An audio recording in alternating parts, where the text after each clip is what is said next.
yoga friends to come see you because, I figured your topic would be in line with our profession, adding laughter and humor and lightness and joy. So welcome to day 2 of the Sing Your Heart Song Summit. We will now hear a welcome message from our wonderful host, Steve Garvin. Thank you, Olivia, and it is awesome to see all of your lovely smiling faces. I'm going to actually invite us all, just as we did yesterday. We started out with a writing prompt, and today's writing prompt was inspired through a collaboration that Olivia was part of. I love the song that you played just a few minutes ago with, and I'm the only person I'm gonna be able to remember her name is Dolly Parton, but Dolly Parton lives on the other side of the hills from about 100 miles away, but Gatlinburg and all that is not too far away from where I am. But I love what we can do with collaborations. And today's collaboration is something that I call what is your pair? And let me just share my screen real quickly. So the question on the other side of the hills from about 100 miles away. But okay. So what is your pair? When you think about your heart song, what is it that is pleasurable? What is easy? What is attractive? And what is rich? And the pleasurable, easy, and attractive are the inputs for the rich part that comes out as the output. So when you think about your heart song and your work and the mission that you have in the world, what I invite you to do is to write down 4 things for each of these words. What do you find pleasurable? What do you find easy? What do you find attractive? And what do you find rich? And Olivia is going to do like she did yesterday and be our timer. We're going to have about 5 minutes to entertain this idea. What is pleasurable? What is your pair? Pleasurable, easy, attractive, and rich. Good? Hey, Steve, can you say again what you mean by rich? Sure. So rich is when you think about the outcome that you produce for people, what is it that is rich about that? What is, like for me, some of the things that I have down that are rich are fully expressed. It is something that is satisfying and fulfilling and delicious. So when you think about your final product, the outcome of your work, what is it that is would describe that output, that outcome? Does that make sense?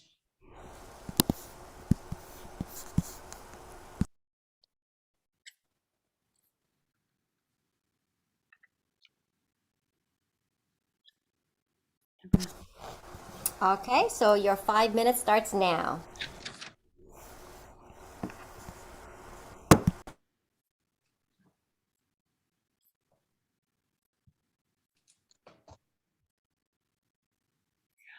I think this is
Okay, you have another minute or so left.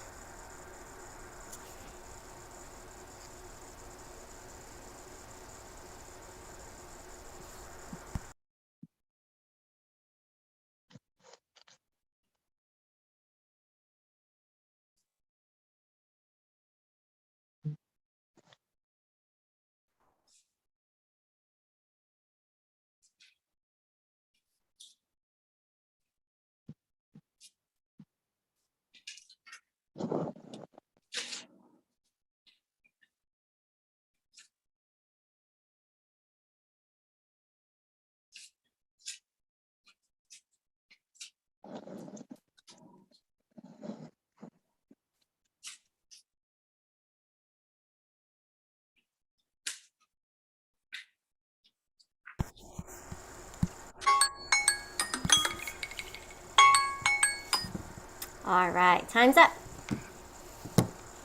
On. Thank you, Olivia. And would anybody like to share what their pair is? One thing from each of those letters. I'll go ahead and share because I actually made a sentence. Awesome. So that Extra was a credit new to you, Olivia. So that was a new thing today. So, what's pleasurable for me is conducting interviews. It's easy for me to pick up little nuances and get people to open up, and then make these attractive video clips that then become a very rich conversation piece and allows people to network and communicate with each other. That's awesome. And I think Kathy Grippy, you had one to share too. I did, and I loved your sentence. So I'm going to look at my list and try to turn them into a sentence because that makes more sense to me to put them into a sentence. So as a laughter leader, I find pleasure in giving people permission to be playful. Mm. It's easy and it comes naturally to me, and I love doing it with other people. I find it an attractive thing to be silly in my community and to encourage other people to be silly with me, because it's such an uplifting experience. It's healing and it's invigorating. And I'm sorry I couldn't leave it to one word. That was awesome. No apologies. And I love your background, Kathy. Perfect. Anything you can find on the internet, there you go. There's one of them. Thank you. I'm glad it brought you a smile. It definitely did. Well, thank you for sharing your pairs. And just as Irma just invited each of us to do, feel free to share your pair in the chat. And if you want to do extra credit like Olivia and Kathy just did and come up with a sentence that pulls it all together, share that in there as well. And I will turn the time over to Irma. Thank you very much for that exercise, Steve. And something that I would like to share is it comes very easy for me when I'm writing, because I know it can give pleasure to others as well as help others. And I think it's attractive in the sense that we can focus and we can write out and think of things that we can talk about and write about and create. And I think that is amazing. And of course, to me, a very rich pair is my family. And that is why a lot of the experiences I write about would be maybe some things that happened in the family, sometimes, not all the time. That being said, we are going to move to our first speaker of the day, Dustin Bruley. Dustin, do you have your permission to share your PowerPoint? Yep, I've got sharing enabled here. All right, you have 30 minutes. So what I'm going to do to help you today is after 25 minutes, you are going to see my screen or my background change to yellow. And then that means you've got 5 minutes. And if you go over that 5 minutes, you're going to get a red background. Just so you're aware, to give you a kind of idea how we're going to do things today. I am really Looking forward to your presentation today. Dustin helps creative people who struggle in their family relationships and soul-sucking jobs transform their lives so they can achieve balance, well-being, great parent and partner. When you work with Dustin, you will experience more health, harmony, connection, fulfillment, and have a roadmap to realize your vision. Dustin's talk title today is Don't Die with Your Music Still Inside You.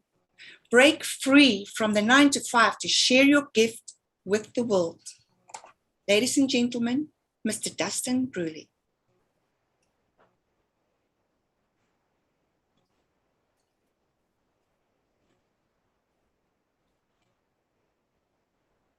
All right, can you see that okay?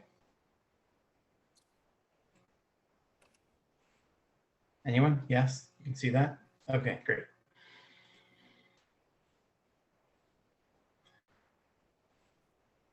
What if I told you that 75% of people think they are not living up to their creative potential? While the American Journal of Public Health found that creative engagement can decrease anxiety, stress, and mood disturbances. This is in contrast to a Gallup survey, which found that merely 35% of workers are given a chance to be creative at work 2 times a year or less. And 80% of people in the US and the UK reported increasing pressure to be productive rather than creative at work. This has been one of the factors leading to what's been called the Great Resignation. I'm Dustin Bruley, and although I broke free from the 9 to 5 and I've founded a company where I help other unfulfilled creatives do the same, it wasn't that way for me for a long time. There was a time when I was stuck on the corporate hamster wheel of working to make other people money when I wanted to be helping people by sharing my creative gifts. In some capacity, I've been performing since I was in kindergarten, and I've performed improv comedy for 20 years now. However, the majority of that time I was working in office jobs I dreaded going to. That's why I'm so passionate about helping others make the leap from corporate to creative. I'm like the Sherpa that helps people climb their own personal Mount Everest. If you're interested in concrete action steps that you can take today to help you get there, then put me in the chat. And while you're doing that, I'm going to share a joke with you. Did you hear about the artist that bought too many art supplies? They had an existential crisis. I'm going to give you practical steps you can take so you don't have an existential crisis of your own. Today, there are more ways than ever to create your own opportunities. I'm going to give a list now of all the equipment you need to do this. So you might want to get a pen and paper. I'll wait. Okay, now that you're ready, here is the complete list to launch your creative career. Number 1, a smartphone. That's it. That's the whole list. If you have a smartphone, you already have all the equipment you need to get started. Once you're established, you can look into getting equipment and building a studio. But right now, doing that is just a form of procrastination and another way for you to feel safe by not putting yourself out there. If you started when this talk was done, by the time you have dinner this evening, you could already have taken at least one step toward your dream of a creative career. If you already have a following, even a small one, you could set up a Patreon account to bring in income at www.patreon.com. Congratulations, you're now a professional. That's all that defines a professional, is they get paid. If you don't have a following, you could create an account on Fiverr at www.fiverr.com. Then you can find gigs, and people who need what you have can find you. You could even create a YouTube account at www.youtube.com and start recording videos on your phone. If you do this consistently, you will eventually get paid by YouTube. Until then, you can use YouTube to build a following, to share your performance, or even give people a sneak peek behind the scenes of your creative process. After all, people spend 50% of their time online looking at content. Out of all the working and emailing and Facebook and Instagramming and shopping, the majority of their time is actually looking at content that someone created. In addition to these platforms, you can do research to find other opportunities to sing your song, shine your light, and share your gift. I'm going to give you the simplest free method to find these opportunities. Step 1, go to Google. If you don't know the URL for Google, you can Google it. Step 2, type in what you want to do. For example, singing, dancing, painting, acting, leading a yoga group. Step 3, type in where you want to do it. For example, your city or your state. Step 4, hit enter. You'll now have more leads of potential opportunities than you can get through in a whole year. You'll need to comb through them a bit to make sure they're exactly what you're looking for and that they're current, but this will give you a list of contacts in about 1 minute for free. Once you do this, I recommend organizing your findings. You can use Excel, Google Sheets, or whatever your preferred spreadsheet is.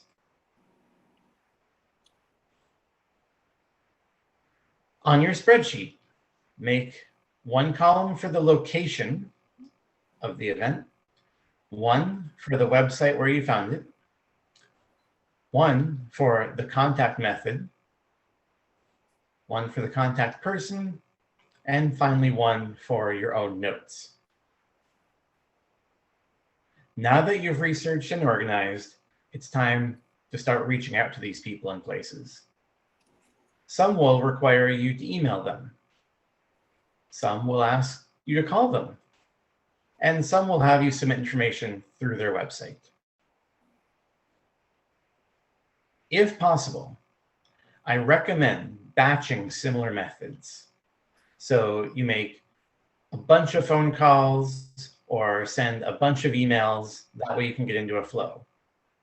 When you're doing this, be sure to document the date of your contact attempt and the outcome. This way, you can double back and follow up with places you didn't hear back from. Now, in order to pay your bills while you're making this transition, it can be helpful to have money saved up, like an emergency fund or an opportunity fund. I was told that if you plan for emergencies, you'll get them. If you plan for opportunities, you'll get them. I've also heard it said that once you have enough money saved up, you have FU money, so that if someone tells you to do something you don't want to do, you have enough money to say F you. If you're interested in reading more about that idea, Dan Locke wrote a book about it. This isn't a necessity to get started, though. There are so many ways to make money now, other than a full-time job. You could use one of the online platforms I mentioned before, or you could do something like drive for Uber Eats or for Instacart. Honestly, there are so many ways to hustle and make money that could be a whole talk on its own. If you're interested in hearing more of them, contact me after this, and I'm happy to give you a list. If you prefer more structure, you can also get a part-time job so that you still have consistent money coming in, and you also have more time to create. With these tips adding up, it's time to introduce something called time blocking. This is where, just like it sounds, you break the time of your day into blocks. Use your favorite calendar app. Personally, I use Google Calendar, and schedule time for all the actions you're going to take in the week ahead. Schedule time that you'll be doing gig work or a part-time job. Schedule time that you'll be doing research. Schedule time that you'll be reaching out to the opportunities you found. Schedule time you'll follow up with those contacts. And in addition to all of these work priorities, plug personal things in here too. Time for meals, time for exercise, time for spirituality. Plug in appointments, anything you'll be doing during your day and during your week. If you coordinate your time with your partner or your family, take that into account too. I have time devoted to work, to my partner, to my son, to my friends, and this is all on my calendar, color-coded. You don't have to go that far, although it does help you get a big picture at a glance. One thing to keep an eye on is that you don't get so caught up in doing things to support you sharing your gift that you don't make time to actually share it. You want to stay sharp, so make sure you block out some time to sing or write or act or paint or whatever your talent is. Although there are any number of apps you can use to track this, the simplest way I know is called the Seinfeld strategy, named after Jerry Seinfeld. Yes, that Jerry Seinfeld, because he popularized it. To do this, you just get a calendar or even a piece of paper, and every day that you do what you're tracking, you make an X. Then the whole goal is to not break the chain. Seinfeld used this to motivate himself to write jokes, so that every day, whether he had something in mind or not, he would write at least one joke to continue the chain. This causes it to become a habit, and you get better at it over time as you work toward the 10,000 hours that people have talked about.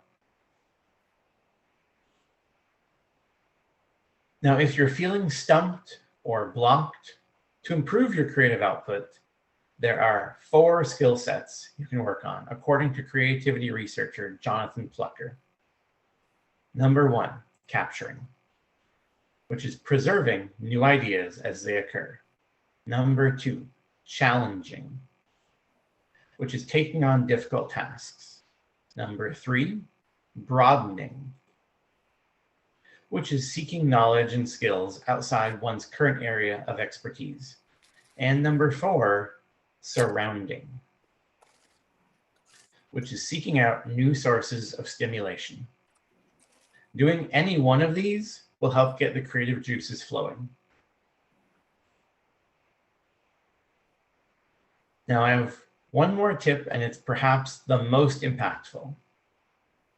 Have someone who will support you and hold you accountable to your dream. Whether that means you do this with a buddy who has the same dream, or with your partner, or with a professional like me, this will help you hang in there when times get tough, when you feel blocked, or when you hit a wall. This Sunday, millions of people will watch the Super Bowl. Not one player in the NFL has ever made it to the Super Bowl without a good coach providing support and accountability. They, like all professional athletes, understand the difference an outside perspective makes. As the saying goes, you can't read the label from inside the jar. Now, to get you started and create some momentum for you, I am happy to offer everyone watching this live or on the replay a complimentary corporate to creative coaching session. In 1 hour, we'll dive into your personal situation, look at where you are, where you want to be, and how to bridge the gap. I promise you will leave the session renewed, refreshed, and re-energized. This is completely free with a money-back guarantee. So you have nothing to lose and a life of freedom and fulfillment to gain. Sign up at talkwithdustin.com. That's where you can book time on my calendar. That's talkwithdustin.com. Talkwithdustin.com to schedule your complimentary corporate to creative coaching session. Thank you all for being here. Thank you to Olivia, Steve, and Irma for organizing the Sing Your Heart Song Summit and inviting me to be a part of it. I did make sure to leave some time for Q&A. And to start, I have a couple questions for everyone here. For everyone watching, what is your gift or talent? Put that in the chat if you would.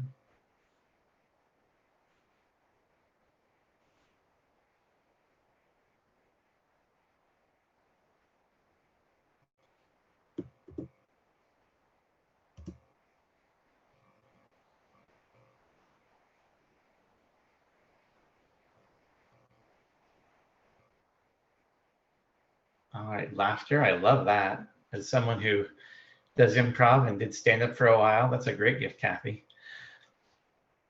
We've got some storytellers, encouragement.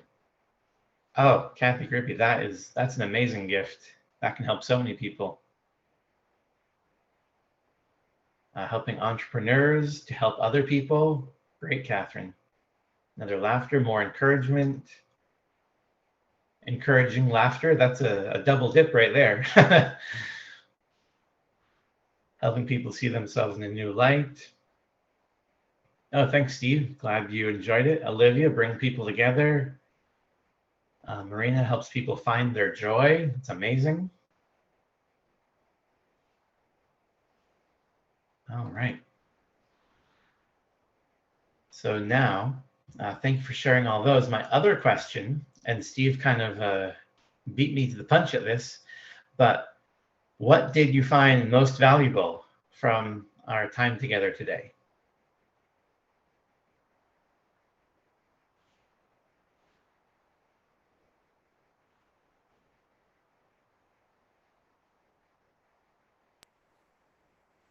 I'm not going to type in the chat. I'm just going to say it via audio.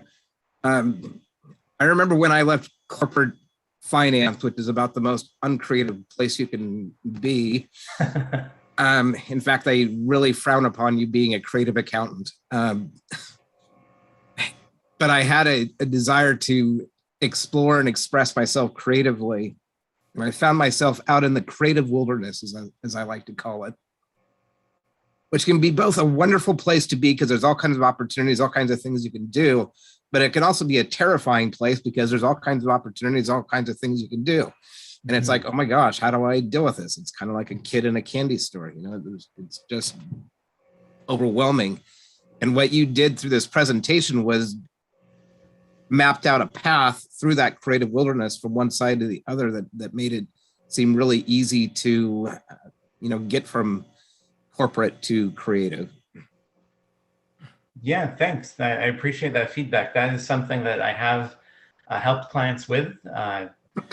Worked with people who, there was one of my clients I was just talking with last week, and we've been working together for several months now. And he said that when we started working together, he felt like he couldn't even see a light at the end of the tunnel. And now he feels like he's almost completely out of the tunnel because he's gone from being stuck in this job that was really draining him and was not really fulfilling him in any way. He didn't feel like he was helping other people.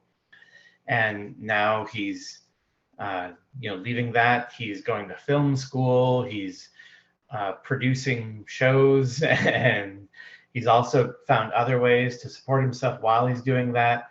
So that's just really fulfilling for me to help people make that transition and realize that they can, and really, provide them the support and accountability to get through that process.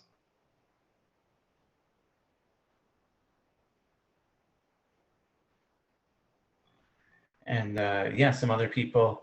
I'll speak, Dustin. Yeah. So I'm Catherine, and I really appreciated your content. I mean, I agree with Steve. Well thought out, a beautiful map for people to take who want to leave corporate and who are creative and even entrepreneurial. And I loved the reminder of these opportunities we have now with things like Uber and Instacart that we didn't used to have. And people now, I mean, there's a way to just do a life where you can grow your business and do, work your schedule. Because my understanding I talked to someone who does Instacart, and oh my God, you can say when you're going to do it or not. And so you can really do that time blocking versus a part-time job where you don't have control over it. And so I appreciate that reminder. Really good stuff for people. Thanks, Dustin. Oh, thank you. I'm going to stop share so I can see everyone again. Yeah, it's amazing the amount of ways there are to make money today. Like I said, it could be a whole other talk on its own. I know someone personally who is a programmer, makes really good money, and drives Uber Eats on the weekends and makes almost the same amount of money driving Uber Eats that they do in their programming job. I mean, I know people that just buy things and flip them. I'm not talking about houses. I'm talking about like stuffed animals and coloring books and coffee mugs. And you can make a living doing that stuff too. There's people that just, trade crypto, and they do that with like an hour a day and make more money than they would in the part-time job. So it's really amazing to think about all the opportunities. At that point, it's almost the opposite problem, because then there's so many things. How do you pick which one? Because they're all kind of shiny objects. And that's where talking to someone can help kind of narrow it down. Okay, it kind of gets to what Steve was talking about before I started with the pear analogy. What is it that is attractive to you? What is it that's easy for you? What are you good at? What do people need? What will help you feel fulfilled? What time do you have? Do you have one full day a week? Do you have 2 hours a day? Is it, are you flexible, or can you only do stuff after the kids are in bed? Or, all things to take into consideration when you're working on that. And like I said, just get support from someone, whether it's me, whether it's a partner, whether it's a friend, because trying to work all that out by yourself in your own brain is a lot. It's overwhelming.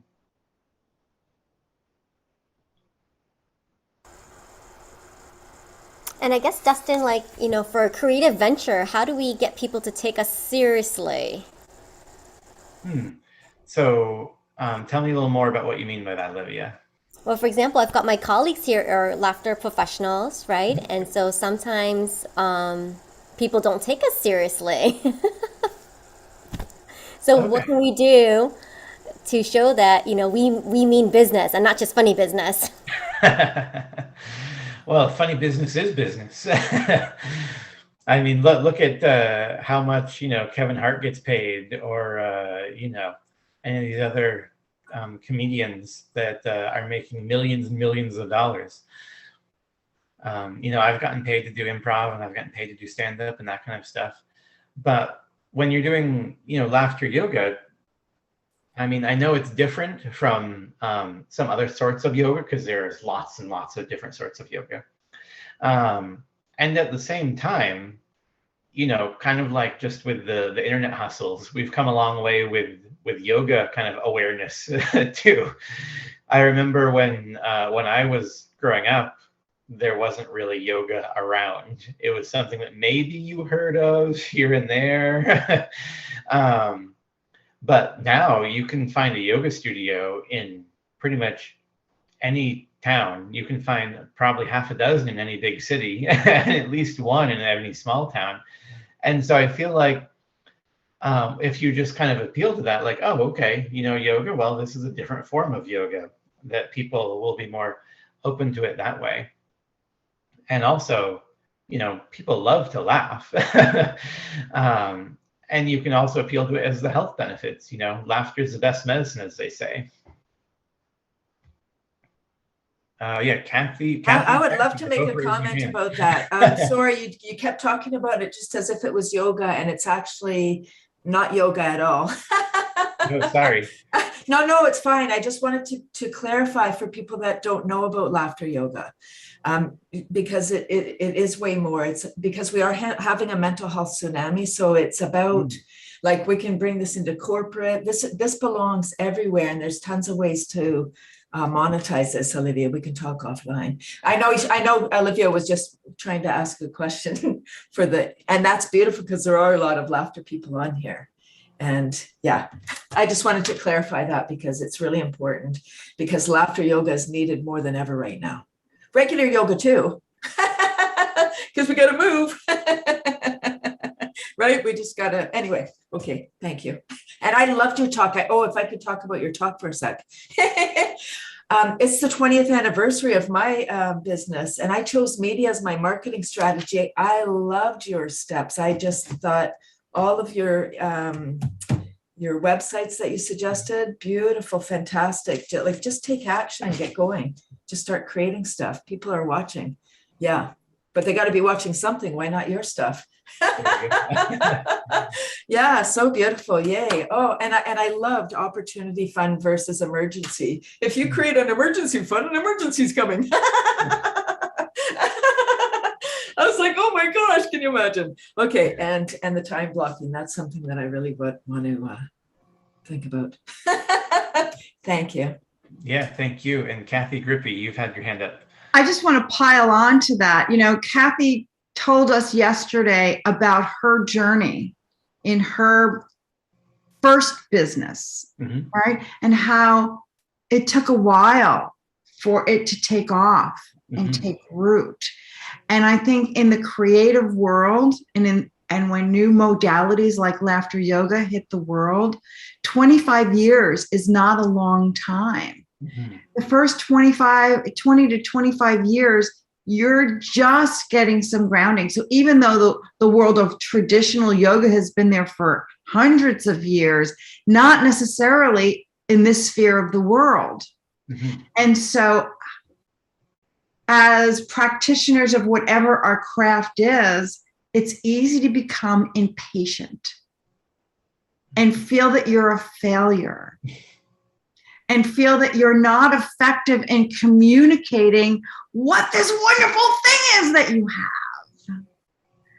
But sometimes it's great to hear stories like Kathy and her worms, to recognize that even though you've got a wonderful, good thing and a great idea that people might resonate with at some point, adding that new shiny, you said shiny object earlier, and boy, if I put the camera on my space, it's filled with stacks of shiny objects that I want to dig into, but there just isn't enough time. So your concept of scheduling is something I'm going to try to do, to say, okay, what are the most important shiny objects that I want to accomplish in every day? And that includes physical exercise and taking care of the physical body. So yeah, it's all about prioritizing and not spending a minute. Listen to myself. I shouldn't spend a minute lamenting about feeling a failure and not getting through to people, because it's my journey. It's not their journey is their journey.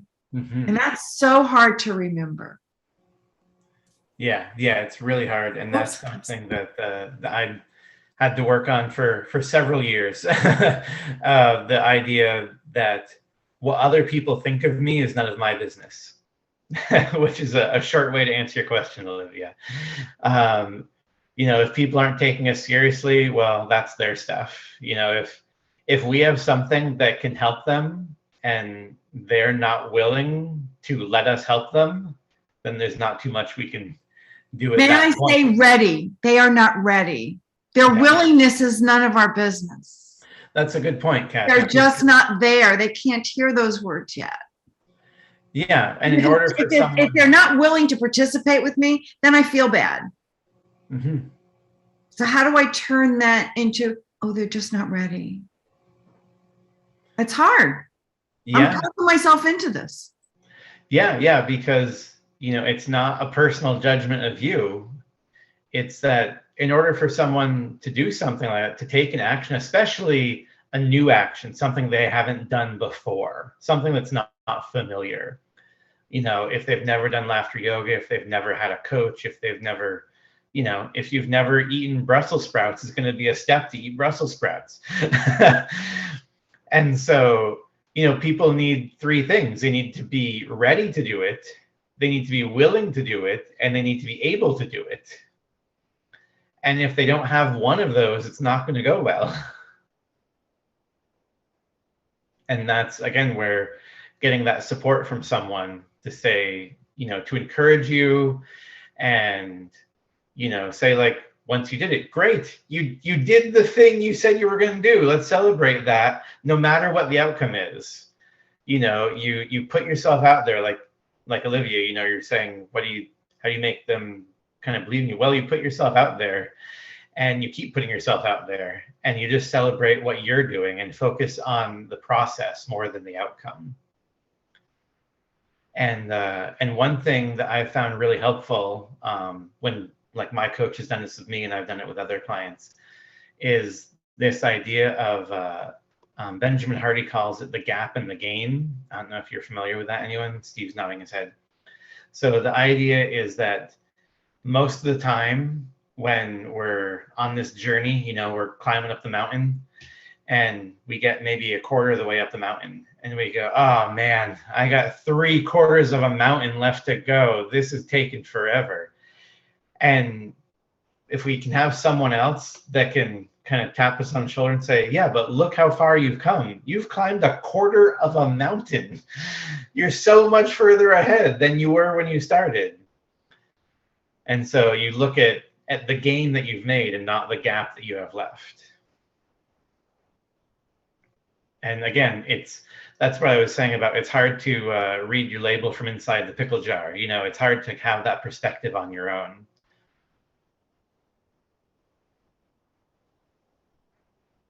Oh, Helen read the gap in the gain. Oh, yep, Kathy's talking about the Seinfeld strategy. Yeah, that one's a big one, and it's so simple too.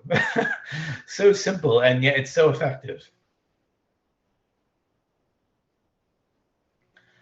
All right, anyone else? Any other questions about anything I talked about, or coaching, or? I have a question. Oh, yeah. Yeah, can you talk a minute, since you also work with parents, Mm-hmm. can you talk a minute about creativity and parenting? Yes.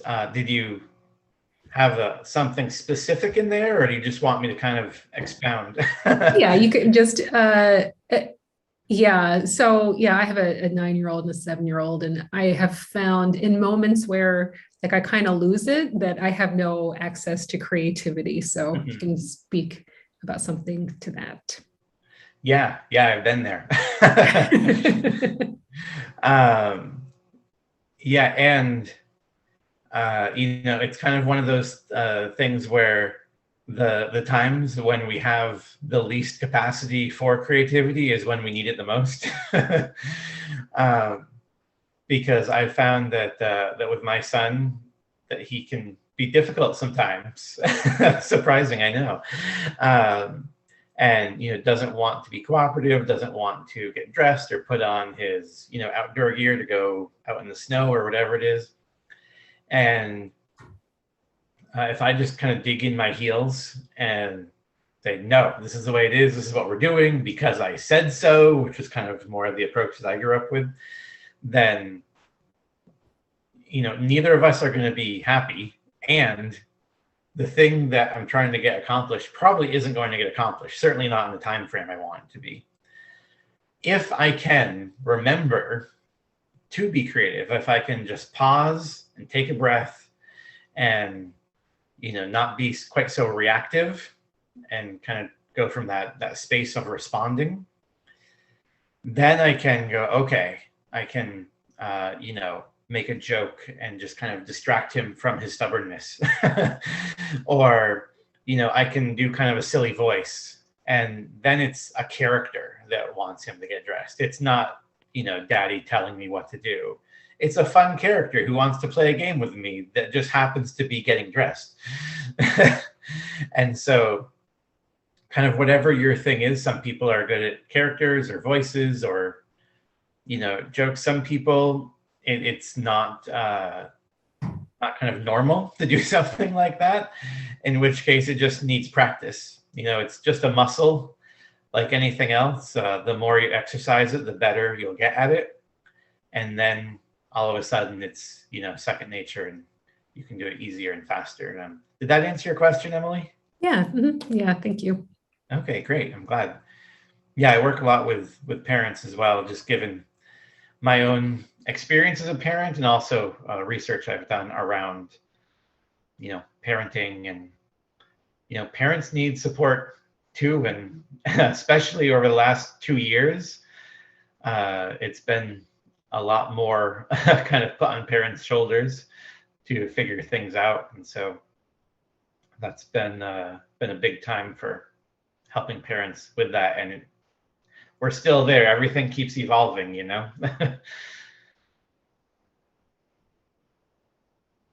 Anyone else? Any other questions?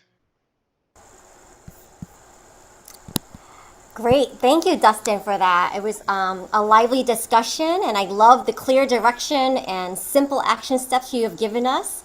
And what Catherine was saying earlier, like just reminders, reminders that we can start with where we are and take these practical, simple measures. And I love the Seinfeld methodology too about, not breaking the chain. So excellent. Wonderful. Thank you so much, Dustin. And as we segue to our next speaker, we do have a surprise Wheel of Names giveaway. And so I had froze myself yesterday after the Heart Collage workshops. I wasn't able to do the giveaway for Mila Johansson's book. Steve, do you have a copy of Mila's book, From Cowgirl to Congress? So Mila has generously, wanting to give away 2 signed copies of this book to our guests today. And so presenters, I'm going to eliminate you from the Wheel of Names to give our guests a chance because they're so dedicated to show up today. And so this is the inspiring story of Mila's grandmother, Ms. Jessie Haver Butler, who was an advocate for the women's right to vote and part of the whole suffragette movement here in the U.S. So From Cowgirl to Congress. So I'm going to go ahead and share my screen, and we're going to spin the wheel. Here we go.